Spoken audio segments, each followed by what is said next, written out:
Hello, my name is John Murphy. Today I'll be speaking about my ground-based direct descent ASAT simulation for the Physics of Space Security course at Johns Hopkins University. The goals of this project were to simulate a kinetic interceptor targeting a LEO satellite, to find the tip-off/burnout velocity and study rocket sizing using standard rocket equations, to model an intercept trajectory, and to use MATLAB to vary the target's orbit and visualize the results. Starting with some background information, ASAT stands for Anti-Satellite Weapon, to include ground and space-based weapons. DA stands for Direct Descent. This is a type of ground-based ASAT which is launched directly to intercept the target. These kinds of weapons are exclusively kinetic, to include both homing warheads and pellet cloud attacks. These differ from co-orbital ASATs, which are launched into an intermediate orbit and rendezvous with the target. This is also different from other ground-based ASATs, such as laser dazzlers and jammers. Seeing as the military applications of this technology are apparent, I find it useful to discuss this project's topic in kill chain terms. F2T2EA is a popular kill chain model encompassing target identification, the attack itself, and post-attack battle damage assessment. My project concerns itself with target engagement. It assumes that a target has been found, that high-quality ephemeris has been generated for the target, that there is current sensor custody over the target, and that the rocket and warhead are prepared for use. In this phase, a launch site and trajectory are chosen, the system is loaded with whatever arming data is needed, and the missile is launched. Within engagement itself are a number of complex topics. This includes both ground and weapon-based sensors for keeping a good lock on target, actuators for maintaining course and attitude, command control and telemetry infrastructure, and development of a good trajectory. My project is specifically an exercise in generating trajectories. As such, no work has gone into simulating other critical subsystems or phases of target engagement. A good trajectory will, by itself, deliver a target sufficiently close to the target. Sufficient in this case means that the other subsystems, such as G and C, will be able to overcome the unavoidable errors that will occur in real life, maintaining the trajectory. If trajectory generation includes some systemic bias, there is a real chance that even slight perturbations from things such as weather or thruster error could ruin the entire launch. Another reason to generate good trajectory is due to uncertainty in both target and weapon positions. During final approach, the system may need to divert in any direction to correct for this uncertainty, and trajectories with a systemic bias will not enable this correction in all cases. With the background theory in mind, I would like to discuss the constraints, assumptions, and shortcuts taken for this project, either out of necessity or from the project statement. The simulated rocket has a single stage, and its parameters are loosely based on the Standard Missile 3 Block 2A. This missile was chosen specifically for the fact that an SM-3 was used to shoot down a LEO satellite in 2008. A single-stage rocket isn't particularly realistic, but it still serves as a good concept demonstrator for this case. Thrust is assumed to come from a single-stage, constant thrust solid rocket motor. In real life, multiple stages would be used, including boost and sustainer stages, as well as a potential combination of solid and liquid-fueled engines with more complex thrust curves. Perfect targeting is to be assumed for this project. Though discussed earlier, this simulation is not intended to deal with things such as perturbation, correction, or positional uncertainty. The rocket's simulated ascent profile is a simple one. For a fixed amount of time, the rocket holds a given elevation and azimuth, followed by a zero angle of attack trajectory or gravity turn. The drag model for this rocket is also simple, using only a fixed drag coefficient and no Mach physics. The gravitational model is simple as well. The Earth is considered to be a point mass, and no other celestial bodies are considered, so no J2 perturbations. The Earth model used is the WGS-84 geoid for LLA to Cartesian coordinate frame conversion, such as ECI or ECEF. And the Earth's rotation is modeled with a simple z-axis rotation, so no nutation or other higher order terms. The target's orbit is bounded between 200 and 800 kilometer altitude, with only gravity acting upon it. And when it comes to launch site placement, the launch site can be placed anywhere within about 1,100 kilometers of the interception nadir point, which is the point on the Earth's surface directly below the interception point.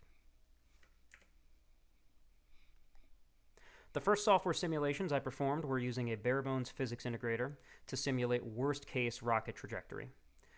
The simulator relies upon standard rocket equations, as well as equations for drag and gravity.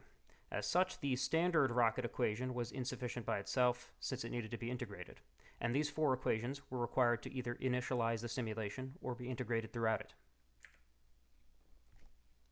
After testing some arbitrary rocket configurations, I decided to loosely base my rocket on the standard Missile 3 Block 2A, as discussed before.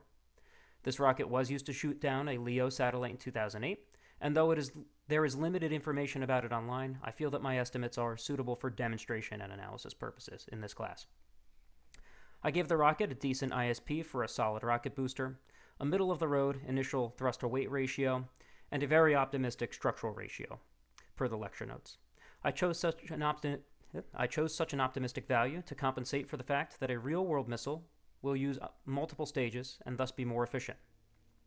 Considering online estimates, I gave the missile an initial wet mass of about 1,400 kilograms with a payload mass of 50 kilograms. The results of my worst-case simulation, which maximized losses due to the Earth's rotation and drag, were that the rocket could theoretically intercept an 800-kilometer altitude target as far away as 1,100 kilometers. In most cases, this would be much farther with the Earth's rotation not fighting the rocket all the way, but I wanted to try and rein in the scope and cut it off at 1,100 kilometers. This is a block diagram of the simulator code overall. User inputs specify the target's location and size in terms of orbit parameters, and the target's size. The code sets up its global values and settings, and these parameters are fed into the course optimization loop. This loop generates launch sites as specified on the previous slide, so the 1,100 kilometer boundary, and uses the propagator to test candidate launch azimuths and elevations until a trajectory intercepts the target. These trajectories are assumed to launch at interception time, and as such require some fine adjustment after convergence. In the fine optimization loop, the launch time is backed up from interception time, and the launch's azimuth and elevation values are refined. Once the time of flight value settles, the trajectory is considered to be optimized. The propagator's core equations were taken from our lecture notes and from Curtis Chapter 13. As discussed earlier, the Earth geoweight and gravity model were somewhat simplified for this demonstration. My simulated ascent profile is also quite simple. After some trial and error, I decided to have the rocket hold a fixed azimuth and elevation in order to strongly influence its final trajectory. After about 150 seconds, the rocket coasts along a 0 angle of attack or gravity turn for the rest of its trajectory. The optimizer used in the 2 optimization loops is MATLAB's pattern search function. Given a launch site and an initial azimuth and elevation, the rocket's trajectory is simulated, and the objective function finds the closest approach to the target. The optimizer continuously tweaks the input azimuth and elevation to minimize this missed distance, ideally reaching 0. In practice, this optimizer is given a random launch site within that 1,100 kilometer distance, found during early analysis. I found that with my limited time using this tool, the sensitivity and noisiness of the trajectory to initial values, and my lack of a supercomputer, the optimizer has only about a 72% success rate with one run. If the course optimization does not get close to a solution with one launch site, another is chosen until some maximum try threshold is met or an intercept is achieved. I've found so far that the simulator tends to struggle a little with more low altitude, close proximity intercepts, and in my experience so far with the loop, I have not found a failure case yet. The course optimization loop is focused on avoiding local minima and thus takes longer to complete than the fine optimization loop. The coarse loop is mainly for finding a rough solution, and the fine loop is for refining the solution and finding the exact time of flight for that trajectory. This is an example use case. I made a MATLAB application file, which will be included with my submission, and defined the orbital parameters as seen on screen.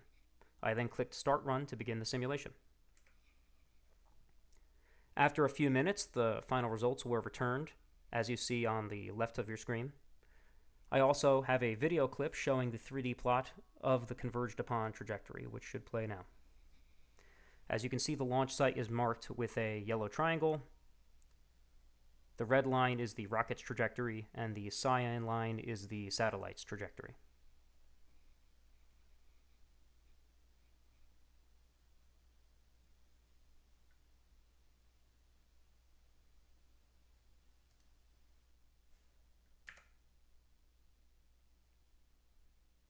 If given the opportunity, this tool could be used as a foundation to create a much more detailed and comprehensive DA-ASAT simulator. Many other seemingly independent simulation tools could be plugged into this one, or vice versa, to simulate things like sensor performance and homing, more complex ascent profiles, complex staging and engine performance models, and more. The physics could also be improved to provide extremely high fidelity output. This was unnecessary for my use case and not possible given my hardware constraints. The optimizers could also be given an overhaul to not only minimize missed distance, but to minimize or maximize a host of other parameters and avoid local minima or maxima. Finally, rewriting this simulator in a higher performance language like C or Fortran would also massively decrease runtime. Thank you for watching.